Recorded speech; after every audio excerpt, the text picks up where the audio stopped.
मैं तान्या मौर्य आपके साथ। आप देख रहे हैं न्यूज़ 7 हिंदी। आइए रुक करते हैं सुबह की तमाम बड़ी खबरों से।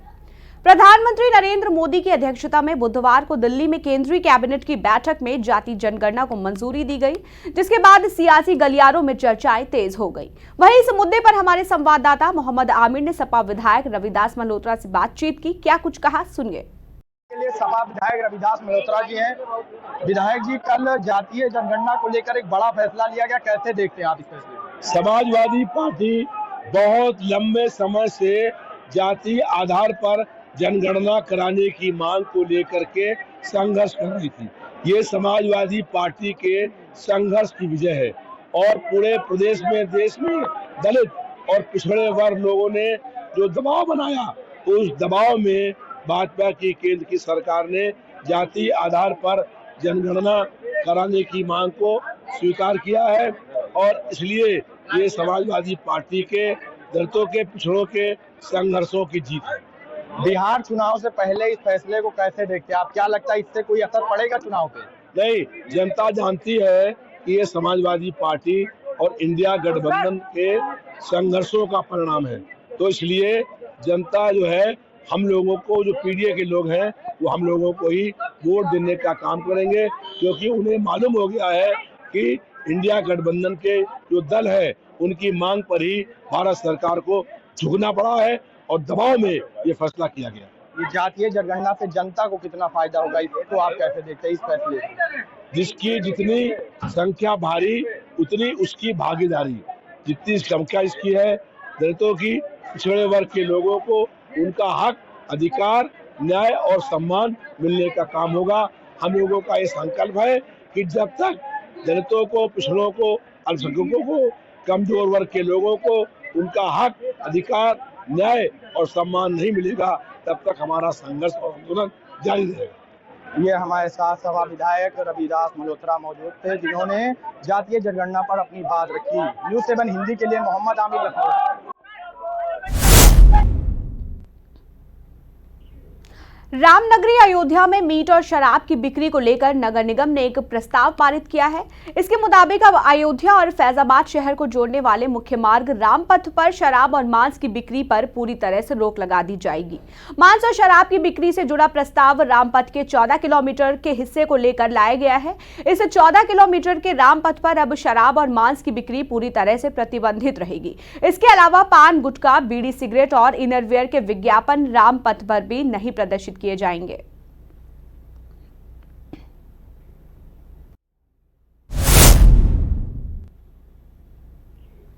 प्रधानमंत्री नरेंद्र मोदी के द्वारा जाति जनगणना के फैसले पर भाजपा पिछड़ा वर्ग मोर्चा के प्रदेश अध्यक्ष नरेंद्र कश्यप ने लखनऊ में प्रेस वार्ता का आयोजन किया और विपक्ष को जमकर घेरा। साथ ही राहुल गांधी और अखिलेश यादव से भी सवाल पूछा।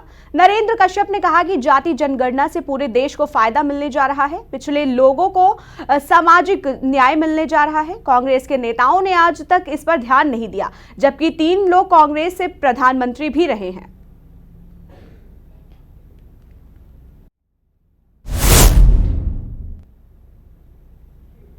कानपुर जिलाधिकारी जितेंद्र प्रताप सिंह ने सामुदायिक स्वास्थ्य केंद्र पतारा का औचक निरीक्षण किया, जहां निरीक्षण के दौरान अस्पताल के एक्सरे टेक्नीशियन अनुपस्थित मिले, लेकिन उपस्थिति रजिस्टर में उनकी उपस्थिति बाकायदा उनके हस्ताक्षर के साथ मिली।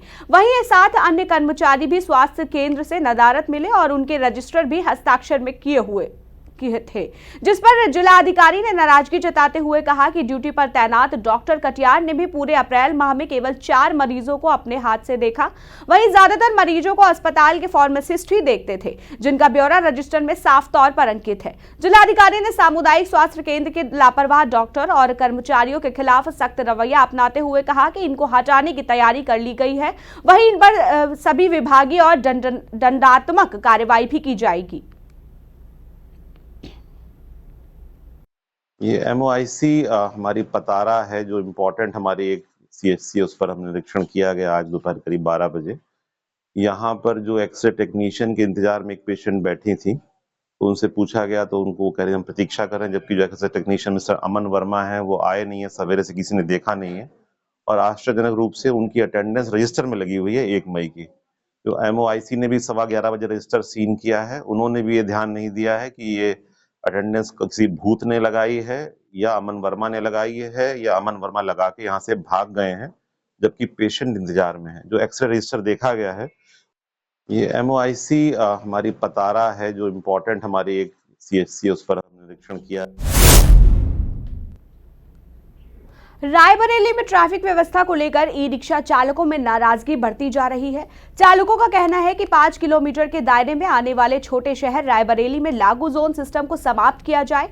उनका आरोप है कि वर्तमान व्यवस्था के तहत ई-रिक्शा चालक दूसरे जोन में प्रवेश नहीं कर सकते, बावजूद उसके जोन के चालक बेधड़क सभी जोनों में घूम रहे हैं, जिससे उनकी रोजी रोटी पर असर पड़ रहा है। उन्होंने आरोप लगाया कि वैध कागजात होने के बावजूद ई-रिक्शा चालकों का चालान किया जा रहा है। उन्होंने चेतावनी दी कि अगर उनकी मांगे जल्द नहीं मानी गई तो वह हाईवे जाम कर उग्र आंदोलन करेंगे। चालकों ने जिला प्रशासन से अपील की है कि ट्रैफिक व्यवस्था में सुधार लाते हुए जोन सिस्टम को खत्म किया जाए ताकि सभी चालक स्वतंत्र रूप से शहर में आवागमन कर सके।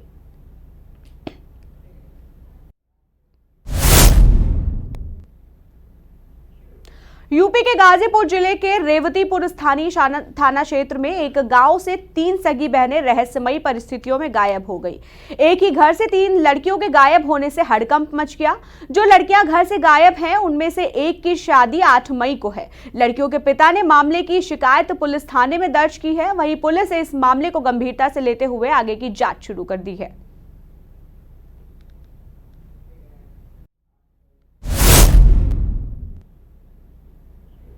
डिजिटल युग में साइबर ठग नए तरीके से लोगों को अपने झांसे में ले रहे हैं। ऐसा ही एक मामला कानपुर के पनकी थाना क्षेत्र से सामने आया है, जहां पहलगाम में हुए आतंकी हमले में जाने के लिए कैंट से सेना के अधिकारी बनकर ठगों ने पुरोहित को 20,000 रुपए की चपत लगा दी। वहीं मीडिया से बातचीत करते हुए पीड़ित कृष्ण बिहारी शुक्ला ने बताया कि उनके कानपुर कैंट के अधिकारी बताकर उन्हें एक कॉल आया, जिसमें कॉलर ने पहलगाम में हुए आतंकी हमले में कानपुर से सेना की एक टुकड़ी ले जाने की बात कही और पुरोहित को रुद्राभिषेक पूजन के लिए 11 ब्राह्मणों के साथ आमंत्रित किया। इसके साथ ही उन्हें वीडियो कॉल कर मिलिट्री के अधिकारी से पुरोहित की बात कराई। इसी दौरान एक कोड पर पूजा के लिए रुपए ट्रांसफर करने के नाम पर 20,500 रुपए की ठगी कर ली। फिलहाल इस पूरी घटना के बाद पीड़ित ने पुलिस कमिश्नर से मिलकर साइबर क्राइम में शिकायत की। पीड़ित पुरोहित का कहना है कि साइबर ठग लगातार फोन कॉल कर उन्हें वीडियो कॉल करने और अंजाम भुगतने की धमकी दे रहे हैं। उधर इस मामले में डीसीपी क्राइम का कहना है कि पीड़ित की शिकायत पर जांच की जा रही है। आरोपियों को जल्द ही ट्रेस किया जाएगा। भैया हमारे पास फ़ोन आया कि हम आपसे रुद्राभिषेक कराना चाहते हैं। तो हमने कहा कि ठीक है, कर देंगे। बोले हमें 11 पंडितों की आवश्यकता है। तो हमने कहा 5 पंडित लगते हैं। बोले नहीं, हम 11 लगाएंगे। तो हमने कहा ठीक है। बोले कि आप आ जाइए, 5 दिन करना होगा। तो बोले कि ठीक है। उसके बाद उन्होंने कहा कि सामान, तो हमने कहा सामान भैया 5 दिन में काफ़ी सामान लगेगा, 10-5 हज़ार 10-15 हज़ार का। तो बोले ठीक है, उसका पैसा ले लीजिए।